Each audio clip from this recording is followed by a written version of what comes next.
जेव्हा हे घटक लघवीमध्ये जास्त यायला लागतात, ऑटोमॅटिक स्टोन बनवायला चालू होतं. कधी-कधी लोकांना सांगितलं असतं, की पाणी खूप सारं प्या म्हणजे स्टोन खाली जातो. हां, हां. प्रत्येक स्टोन नाही जाऊ शकत. एखादा स्टोन तयार व्हायला अंदाजे 5 वर्ष लागतात. असं नाही की दुसऱ्या दिवशी स्टोन तयार होतं. युजुअल स्टँडर्ड रूल काय आहे? एकदा जर स्टोन झाला 50% लोकांना नवीन स्टोन नेक्स्ट 5 वर्षामध्ये होतो. सगळ्यात कॉमन जे स्टोनचं सिम्पटम असतो तो असतो पेन. ते आधीही आपल्याला किडनी स्टोन जर असेल तर मोस्ट लाईकली पटकन आपण डॉक्टरला दाखवून त्याचं लवकरात लवकर निदान केलं चांगलं.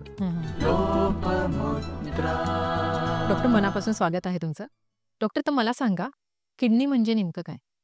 किडनी पाठीच्या मणक्याच्या बाजूला असतात. जस्ट आपले जेव्हा छातीच्या रिब्स जेव्हा छातीचे हाडं जे संपतात त्याच्या साईडला असते.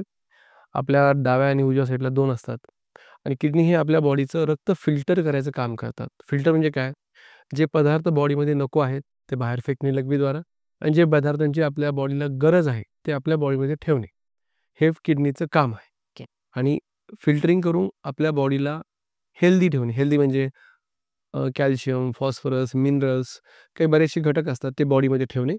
आणि जे टॉक्सिक सबस्टन्सेस आहेत म्हणजे युरिया म्हणा किंवा अजून बाकीचे जे घटक आहेत ज्यांना आपल्या बॉडीमध्ये गरज नाही आहे किंवा गोळ्यांचे जे घटक असतात जे आपल्या बॉडीमध्ये राहिले नाही पाहिजेत त्यांना बाहेर फेकणे. हे किडनी काम करते. इन शॉर्ट बॉडीचं एक फिल्टर आहे. हां. चांगल्या गोष्टी मध्ये ठेवतं, वाईट गोष्टी बाहेर फेकतं. किडनी स्टोन म्हणजे नेमकं काय आणि ते कसे तयार होतात? ओके.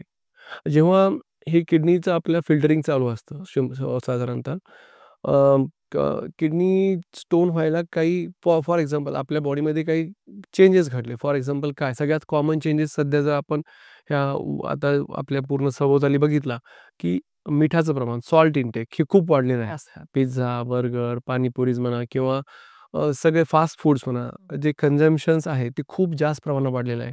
जसं सॉल्ट इंटेक वाढतं बॉडीला सॉल्टची युजली गरज नसते आणि जेव्हा सॉल्ट बॉडीमधनं बाहेर जायला लागतं फिल्टरमधनं किडनीच्या, त्याच्याबरोबर ऑटोमॅटिक कॅल्शियम, फॉस्फरस हे घटकही वाहून जातात. कारण की ते फिल्टरिंग कॅपॅसिटीला ते एक प्रकारचं तुम्ही म्हणू शकता एक रचना अशी आहे की दोन्ही एकत्र वाहून जातात.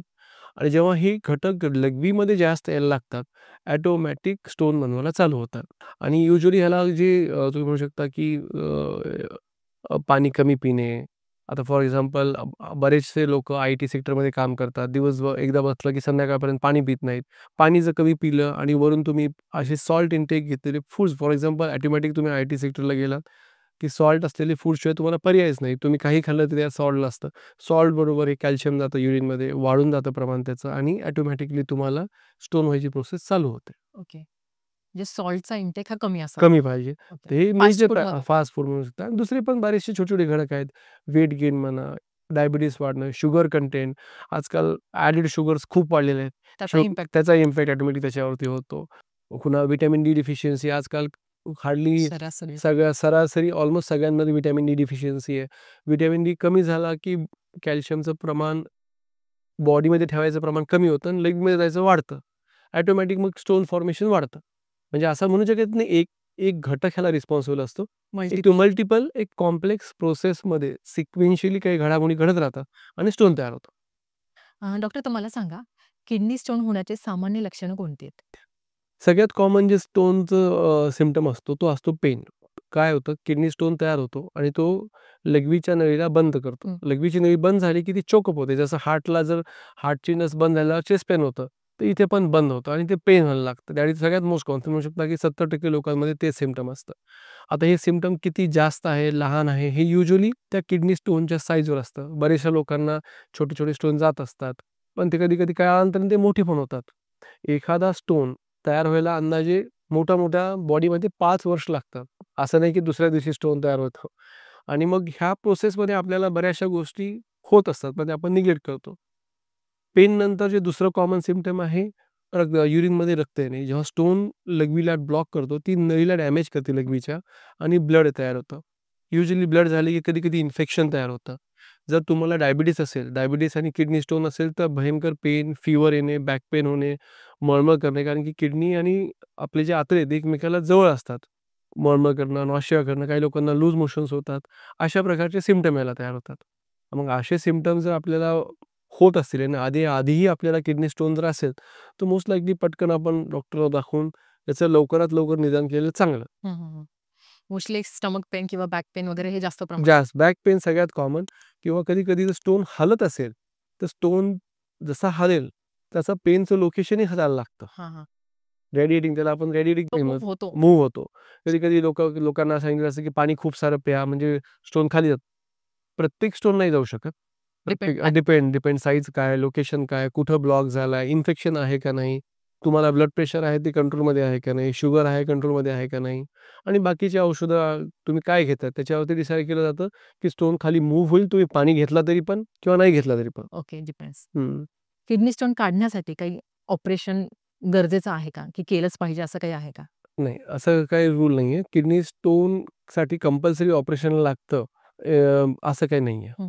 पण अगदी स्टोनची साईज मोठी वगैरे. स्टोनची साईज कसं आहे, आता स्टोनची साईज जर 7 मिलीमीटरमध्ये नसेल, तर युज्युअली विथ प्रॉपर मेडिकेशन म्हणा किंवा IV फ्लुइड्स म्हणा किंवा हायड्रोथेरपी म्हणा, अशा प्रकारच्या थेरपी वापरून बऱ्याच वेळा हे स्टोन खाली पडले जातात. त्याच्यावर काही औषध दिली जातात. युज्युअली असा प्रयत्न जो असतो 1 ते 2 वीक केला पाहिजे मेडिकली, सायंटिफिकली.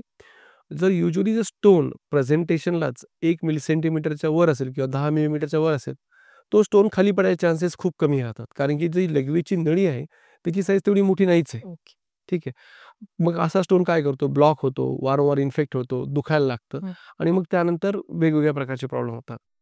किडनी स्टोनचा अजूनही दुसरा मोठा प्रॉब्लेम असा आहे, सगळे स्टोन दुखत नाहीत. ओन्ली 30% to 40% स्टोनमध्येच पेन होतं.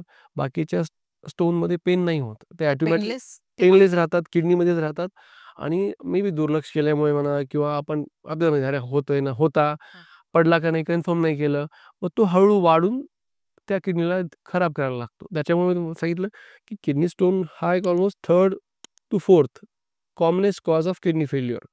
जर राजस्थान, गुजरात ह्या साईडला गेलात, तर इतका कॉमन आहे तो स्टोन, आणि असं म्हणतात, की तो जगाचा स्टोन बेल्ट आहे किडनीमधला. तेवढं मोठं स्टोन असतात आणि ते इझिली निघत पण नाहीत. एरिया वाईजही डिसाईड केलं जातं, की हा स्टोन इझिली औषधाने पडेल का नाही पडेल. क्लायमॅटिक चेंजेसनुसार सुद्धा ते इक्वली ॲप्लिकेबल आहे. आता मी काही काळासाठी राजस्थानमध्ये होतो. तिकडले स्टोन खाली पडतच नाहीत. कारण की त्यांचं जे कॉम्पोझिशन खूपच वेगळं आहे. महाराष्ट्रातले स्टोन जर म्हणले, तर ते वेगळे आहेत. कारण की आपलं एन्व्हायर्नमेंट वेगळं आहे, आपलं डायटरी हॅबिट्स खूप वेगळे आहेत, आणि बाकीचं वर्क कल्चर खूप वेगळं आहे. त्यामुळं प्रत्येक स्टोनला सर्जरी लागतं असा काही रूल नाहीये. बरेचसे स्टोन औषधाने खाली पडतात, बरेचसे स्टोन ऑटोमॅटिकली खाली पडतात, डिपेंडिंग अपॉन तुम्ही त्यावेळेस काय. साईज मोठी असेल तरी पण. साईज मोठी असेल, 1 सेंटीमीटरच्या वर जर साईज असेल पडणं सायंटिफिकली किंवा मेडिकली खूप डिफिकल्ट आहे. त्याला मग युज्युअली ऑपरेशनचीच गरज लागते, usually, to avoid further complication. Okay, ठीक. नेक्स्ट क्वेश्चन माझा असा आहे, की एकदा स्टोन पडल्यानंतर तो पुन्हा येण्याचे काही चान्सेस असतात का? Yes, of course. स्टोन फॉर्मेशन ही एक बॉडीमधली, तुम्ही म्हणू शकता, एक मोठ्या प्रकारची एक प्रोसेस असते. ती अशी, आम्ही जसं आधी सांगितलं, की हा काही एक सिंगल इव्हेंट नाही आहे, की ज्याने स्टोन तयार झालेला आहे. हे series of sequence of events होतात. त्यानंतर स्टोन फॉर्मेशन चालू होतं, आणि बॉडीमध्ये पण त्यांचे स्वतःचे खूप सारे डिफेन्सेस असतात, की तुमच्या किडनीमध्ये स्टोन नाही झाले पाहिजेत. पण जेव्हा हा स्टोन व्हायला चालू होतो, हे सगळे डिफेन्स तुमचे उडून गेलेले असतात किंवा ते काम करत नाही. ह्या सगळ्या प्रोसेसमध्ये डिफेन्स सिस्टम ती वापस यायलाही वेळ लागतो. ती वापस याला येते, पण त्याला वेळ लागतो. युज्युअल स्टँडर्ड रूल काय आहे, एकदा जर स्टोन झाला, 50% लोकांना नवीन स्टोन नेक्स्ट 5 वर्षामध्ये होतो. ठीक आहे. का? कारण की ह्या केमिकल घटना घडलेल्या आहेत. तुम्ही डायटरी हॅबिट्स चेंज करता का नाही? स्मोकिंग म्हणा, वेट रिडक्शन म्हणा, low salt diet, good fruit diet, lot of ह्या, म्हणजे आता म्हणू शकता, की लोकं ₹1000 चा पिझ्झा खातील, पण ₹200 चे ॲपल नाही बसणार. नाही खाणार. राईट. सिंपल उदाहरण. सो ह्या गोष्टी ज्या आहेत, ह्या जोपर्यंत इम्प्लिकेट होत नाहीत, आणि ह्या क्रोनिक प्रोसेस आहे. मी जसं सांगितलं, स्टोन फॉर्मेशनला 5 वर्ष लागतात, आणि तो बंद करायलाही 5 वर्ष लागतात. जर तुम्ही ते फॉलो नाही, 2 दिवस पाणी पिलं आणि तिसऱ्या दिवशीपासून जसे ते झालं, त्याला काही अर्थ नाहीये. So it is a slow process definitely. If you follow proper guidance for stone Healthy formation, lifestyle. Healthy lifestyle, आणि काही स्पेसिफिक प्रकारचे स्टोन असतात. जेव्हा एखादा स्टोन पडला, त्याचं केमिकल एनालिसिस करायचं. हा कुठल्या टाईपचा स्टोन आहे, हा सापडायचा, आणि त्याला स्पेसिफिक कधी-कधी औषधही असतात, की त्यामुळे ऑटोमॅटिक ते स्टोन फॉर्मेशन कमी होतं. असंही असतं. पण हे फॉलो करावं लागतं. का, फॉर एक्झाम्पल, मला सापडला बुवा, मला एक औषध घ्यायचंय.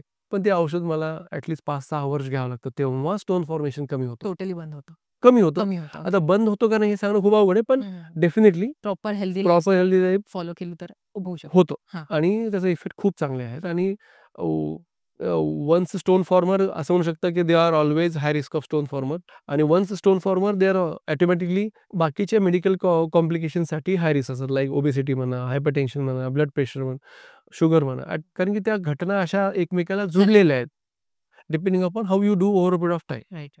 या पेनफुल आजारातून बाहेर पडण्याची जी काही तुम्ही माहिती सांगितली त्याबद्दल मनापासून धन्यवाद तुमचं. प्रेक्षकांनाही खूप मदत झाली असेल सरांकडून. जर तुम्हाला काही क्वेरीज असतील, क्वेश्चन असतील तर नक्की सरांना कन्सल्ट करा. तर नक्कीच तुम्हाला गाईड करतील. Thank you so much.